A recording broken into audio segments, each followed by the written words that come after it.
Hello, Pink Lena is black today, and I would like to talk to you about your enemies, your mental enemies. Yes.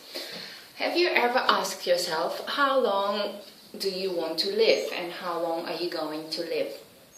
And if you do think about that, most people would probably think about their parents and their friends' parents and the average life expectancy in the country, and then assume that they would also live until about, 80 or 75 or 85, depending on what your beliefs are. But when we think of the term life expectancy, this is quite tricky. I think one of our enemies is the expectation. So if you're going hiking and you know that you have 10 kilometers to go, at about 9.5 kilometers you will feel like, oh, I'm so tired and this is almost over. And you will plan your energy to last you exactly 10 kilometers. At the end of 10 kilometers, if somebody will say, hey, you have to walk all the way back another 10 kilometers, you'll say, what? I didn't plan for it. I don't have enough water and enough snacks and enough energy. So what you are thinking about and what you expect becomes your reality, and you use your resources according to your plan. And say if you plan to walk 20 kilometers and you bring enough water and you use your energy sparingly, you walk slowly because you know that you have to walk 20 kilometers. And suddenly at about 10 kilometers somebody will say to you, hey, that's it, you're done. And you will still have the energy left, although you are the same you. Depending on your expectancy, you are using your resources. So,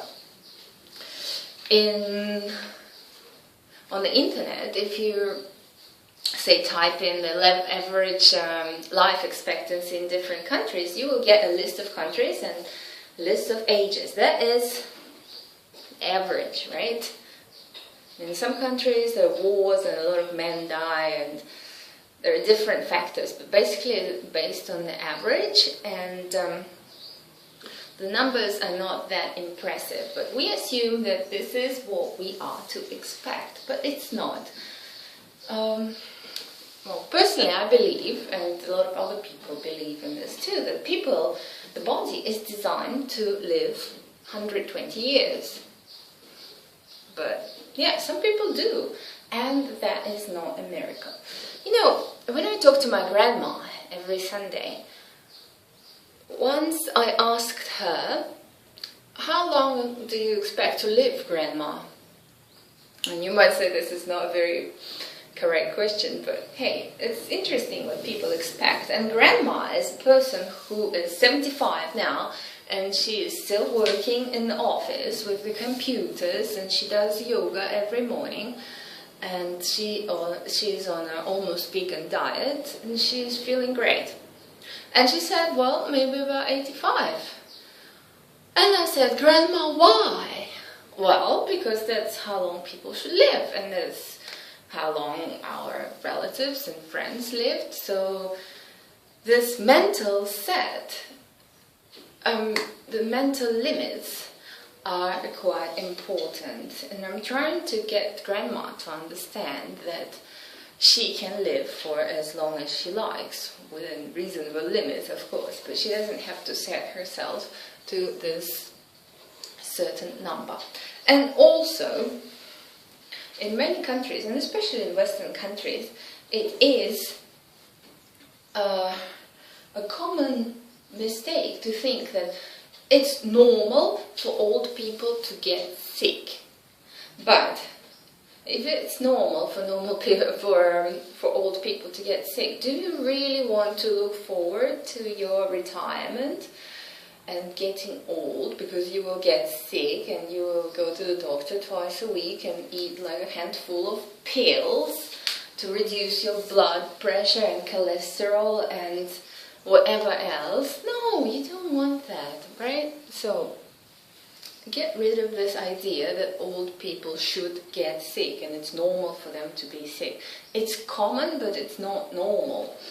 And I once had a chance to interview one 97-year-old in Korea who was riding a bicycle, and he was working on the field planting rice, and he was in a very good state, both physically and mentally. And you know, everybody thought, wow, what a miracle. Almost 100 and he's on a bicycle and he's still working. And I asked him, wow, how come you're still riding a bicycle? And he was offended by what I said, almost. And he said, well, who says that I shouldn't? And at that time, I did not understand what he meant, really, but now I do. Who says that we shouldn't ride a bicycle when we're 100? Who says that we should be sick and walking with a stick and, you know, not being healthy and old, but being sick and old? So get rid of your first enemy, your expectation regarding your body and your state. Say that you're going to live to 100 and use your resources sparingly and take care of your body so it will last you 100 or 120 years old. And it will, because that is what you believe and that is your plan. And I'm not saying that living for a long time is important. We don't want to be greedy, but living for some time and being healthy until the very end is important, because everybody wants to be happy and living on this planet, not sick and living on this planet, right? You don't want to be paralyzed in bed or having all this and all that and all this, and then giving all your children and grandchildren a lot of trouble, thinking like, oh, grandma is going to die, if not today then tomorrow, and because she's so sick and we have to go visit her at the hospital and call her every day just to check up on her. You want to retain your independence and an ability to enjoy life, travel, talk to people, communicate, do whatever you're doing. And the second enemy would be your something that eats you from the inside. We all heard the expression, when something eats you from the inside. That is suppressed emotion. And why is it suppressed? Because either you're afraid to let it out or ashamed to let it out. So do not suppress anything. Deal with it when it comes. If there is somebody, some person who bothers you and you have this emotion of hate, deal with it. And find a way to make friends, or at least be neutral towards that person, or an emotion of worry or regret. Address it, deal with it. Do not suppress it, because if you suppress it, it will eat you from the inside, and it becomes your number one enemy, just like any physical disease. And the mistress is coming. I like it that YB said, the more you wear, the more sexy you look. This is a good example of putting something on top, and I think because it creates this mystery and it shows less, it is more appealing. Well, at least I think so. Anyway, my dear slaves,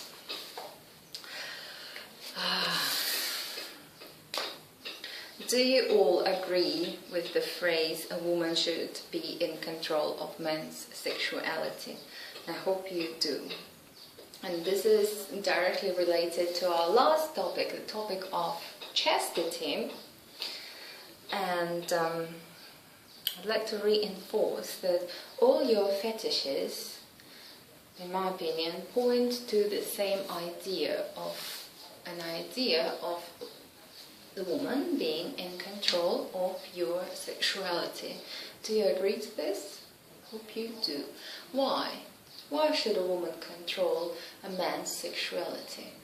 I believe this is a woman's role by nature, and not many women understand this yet, but they will.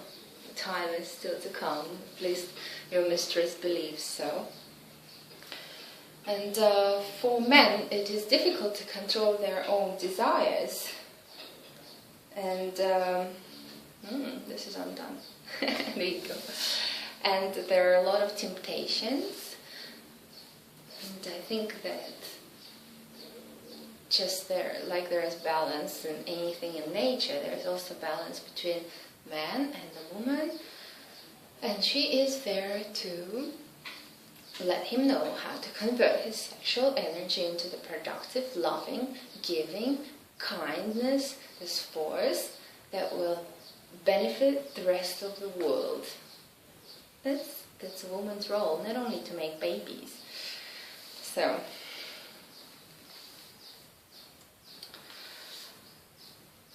what else can I say to you today to make it very clear? When you sent me your first email, I asked you to put in the subject of the email the words "I submit." Very important words. It's not there to make it easier for me to sort out the email. It is there because it is the key phrase that makes you hand over your sexuality to your mistress on the silver plate or on a Gmail account, whatever is modern at this time. And in no way handing over your sexuality to your mistress means that you should neglect your current partner and refuse to have sex with them or have less physical contact with them and less emotional attachment. Your mistress is here as your mistress, as your goddess, as your guide, to give you control and to give you guidance, to give you advice and to point you in the right direction. But your current partner, your girlfriend or your wife, is your life partner and somebody who you can practice what you have learned with your mistress. In no way we compete against each other, and in no way I want to eliminate your current girlfriend or make you break up with anybody or damage your relationship. That would never happen, and that is not what I want. I want you to be happy and more balanced. And you say that, oh well, she is submissive, she would never understand. It doesn't matter, you don't have to say it to her. You just have to act in the way you learned to act.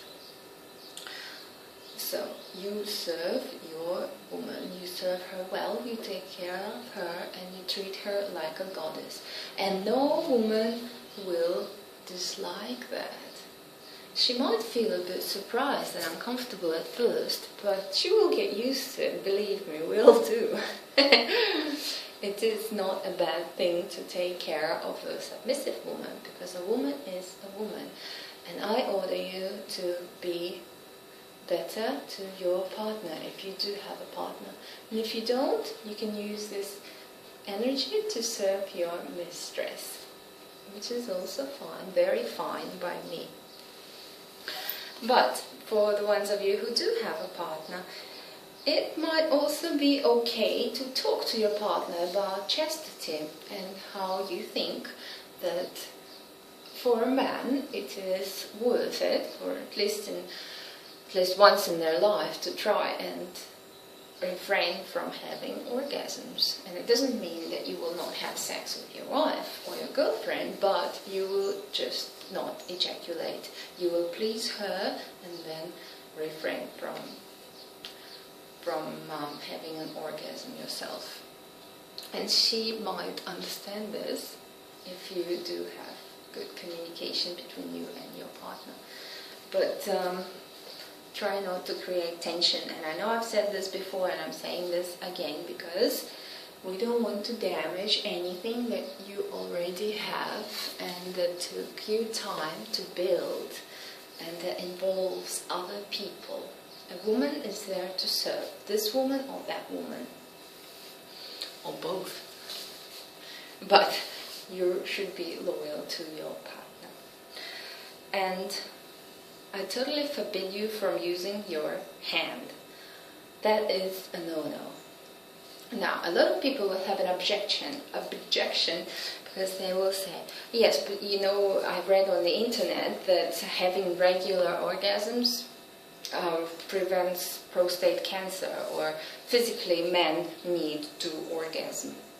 Physically, your body is designed to have an ejaculation, a wet dream, if you have too much sperm. And it happens, and it will happen, and it's not very pleasurable, but the body will take care of it. Don't you worry. And you can massage yourself without any orgasm, and that will take care of the physical aspect. So don't use that as an excuse to masturbate every day, because it releases your precious sexual energy, which you are supposed to use to serve your mistress and serve your current partner and serve yourself, to learn, to progress, and to know yourself and to know your role in this world and know how you are connected to the rest of the world. So, you know what I mean? I think this is it from your mistress today. The homework is still to watch the video. I strongly advise that you do watch it, because the last part of the video is quite interesting. It's controversial. I was really surprised by it. So why don't you watch it and tell me what you think in a few lines, not too many, please. Okay. See you tomorrow.